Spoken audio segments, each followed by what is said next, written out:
Okay, get ready, folks, because today we're diving headfirst into the world of Edgar Allan Poe. Ooh, Poe, always a wild ride. You said it.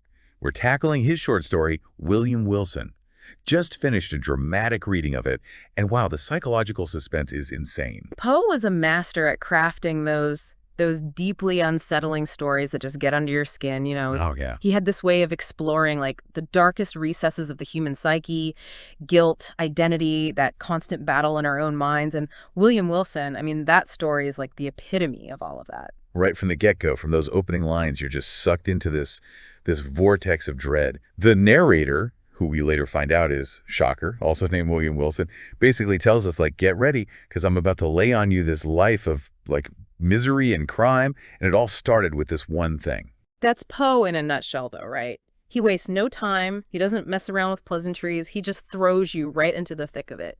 And that opening line, that confession, is like the foundation for this whole exploration of how one wrong turn, one bad decision can send you spiraling down a very, very dark path. And the setting, right? It's this gloomy, oppressive, almost gothic school in England where young William spends his childhood. It's like Poe took every single creepy detail, everything he could think of from every haunted house story ever, and just crammed it into the school. Oh, for sure.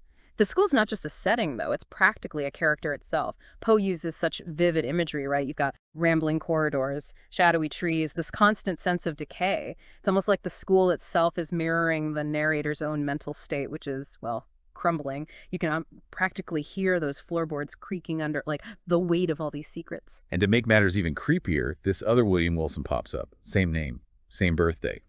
It's like looking in a mirror. I mean, if I were him, I'd be freaking out. It's brilliant, though. Pure Poe. It's this idea of a literal double. On the surface, sure, it's totally unnerving, but when you dig a little deeper, it becomes this exploration of duality. The idea that we all have these two sides, you know. Oh, absolutely. And the narrator, he's both drawn to and completely repulsed by this other William Wilson. He's afraid of him, but he also kind of respects him, even hates him. All these conflicting emotions at the same time. It's like, you know, when you look in a funhouse mirror and you see this distorted version of yourself, the part you don't really want to acknowledge. Definitely. That's what's happening here. It's this very visual representation of that inner struggle. And if that wasn't creepy enough on its own, the rival starts straight up copying him. Clothes, mannerisms, even his voice. He's whispering in this voice that's like identical to William's. Talk about unnerving. It's like being haunted by your own shadow, you know? That's what makes it so effective, though. It's genius, really, that constant imitation, that whispering voice. It's Poe giving form to the narrator's conscience. You know, it's the voice he's trying so hard to bury under all his ambitions and desires. So, like, the rival is the angel on his shoulder, always trying to pull him back from the edge. That's a really interesting way to look at it. But the narrator, he doesn't seem too keen on listening, does he? Not a chance. In fact, it's like the more he tries to run from this rivalry, the more entangled their lives become. He's trying to outrun his conscience, but it's always there, right on his heels, whispering in his ear. Talk about a recipe for disaster. And things really start to unravel, go totally off the rails when the narrator moves on to Eton and then later Oxford. He gets sucked into this life of excess gambling, partying, you name it. He's living it up, but in all the wrong ways. And at every single turn, every time he's about to cross the line, guess who shows up? The rival, I bet. Bingo. It's like Poe is saying, look, you can try to outrun your conscience all you want. You can try to bury it, but it's going to catch up to you eventually. Every single time. And those whispers, they're just getting louder. It's like a constant game of cat and mouse, but instead of cheese, they're playing for the narrator's soul. Exactly. And the stakes just keep getting higher. So we left off with the narrator, fueled by years of, like, resentment and probably a few too many glasses of wine, ready to confront his supposed double. What happens next? Well, this all goes down at a masquerade ball in Rome. Ooh, a masquerade ball. Talk about a setting for a dramatic showdown. Right. Poe knew how to set the stage. So picture this. You've got this opulent palazzo, masked figures everywhere, and our narrator is like at the height of his depravity, finally ready to confront the person he believes is his rival. And the tension, oh man, Poe really cranks it up in this scene. I get. So what happens? Does he actually confront this figure? He does. He just snaps. Years of anger, resentment, fear, it all just boils over. And he attacks this masked figure, totally convinced that he's finally silencing that voice that's been haunting him for so long. I bet this is where things get really wild. Oh, yeah. And here's where Poe delivers that signature gut punch. You know the one? Oh, tell me he doesn't. As the masked figure falls, the narrator catches a glimpse of his face, and it's his own. No way. He stabbed himself. Well, not literally, but that's the point Poe is making. It's this chilling moment of self-revelation. The narrator, in trying to destroy what he thinks is his rival, he destroys himself. Poe uses that classic symbol of the mirror to really drive this home. Wow. That's deep. But okay, I have to ask, was there actually a physical double, like a real doppelganger running around? Or was this all in the narrator's head? That's the million-dollar question, right? That's what makes Poe so masterful. He doesn't give us easy answers. On one hand, you could definitely read this story as, a man haunted by his literal doppelganger.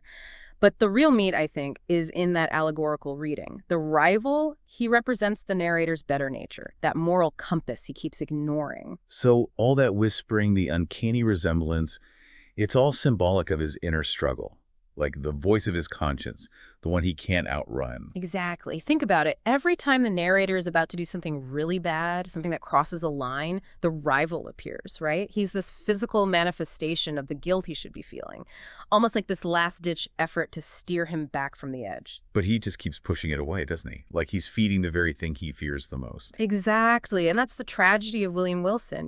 The more the narrator tries to silence that inner voice, that conscience, the louder it gets until it manifests in this terrifying, inescapable double. It's like a self-fulfilling prophecy. It's interesting, right? Those whispers, the ones he tries so hard to ignore, they become this deafening roar by the end, almost like his conscience has to scream to be heard at all. It's true. And Poe's masterful with his use of sensory details here, right? The way that whisper slowly intensifies throughout the story, it mirrors the narrator's descent into madness. It's subtle, but man, it's effective. He really highlights that idea that we can't escape our conscience.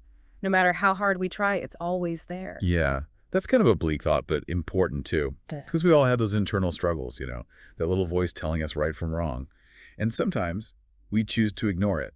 But like Poe shows us, that's a dangerous game to play. And he drives that point home, really hammers it in with those final lines spoken by the dying William Wilson. Or is it the narrator speaking to himself? He says, "In me didst thou exist, and in my death see by this image which is thine own, how utterly thou hast murdered thyself." Man, talk about a cliffhanger.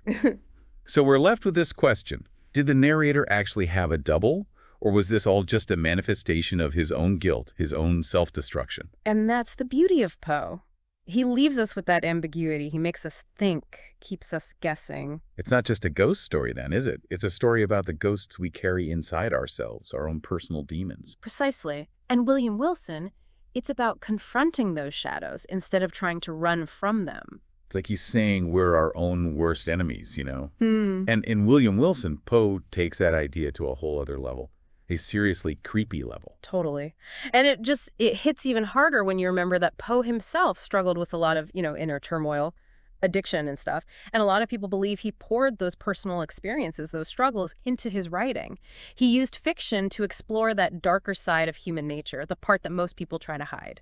Yeah, it definitely adds another layer to his work, knowing he was battling those demons himself.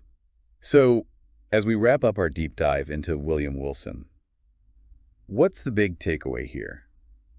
What do you want listeners to walk away thinking about? Well, for me, William Wilson isn't just a scary story, right? It's a warning. Poe's reminding us that we all have this capacity for darkness inside us, this potential for self-destruction. And the choices we make, especially in those moments when our conscience is practically shouting at us, those are the choices that really define who we are. Yeah, it's heavy stuff, but it's so important to think about. And that idea that we all have this rival within us, that constant back and forth between our better impulses and those darker urges, that's something we can all relate to, right? Maybe not as dramatic as Poe makes it, but still. Absolutely, and that's the power of great literature, It gives us this safe space to explore these really complex, sometimes uncomfortable truths, all within the pages of a book. And hopefully, by looking at those shadows within ourselves, we can start making choices that lead us to a better place, to growth, self-awareness, becoming whole. Wow, what a journey this deep dive has been. Edgar Allan Poe, man, he knew how to mess with your mind, didn't he? He really did. He had a knack for getting under your skin. And his stories, they stick with you for a reason, They make you confront those deepest parts of yourself, the good, the bad, the ugly.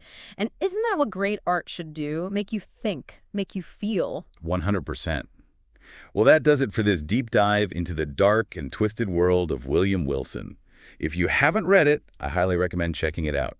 It's an experience you won't soon forget, I can guarantee you that. And as you're reading, pay attention to those whispers. Are you listening to them or silencing them? You might be surprised by what you discover. Ooh, good one. Until next time, folks, keep exploring.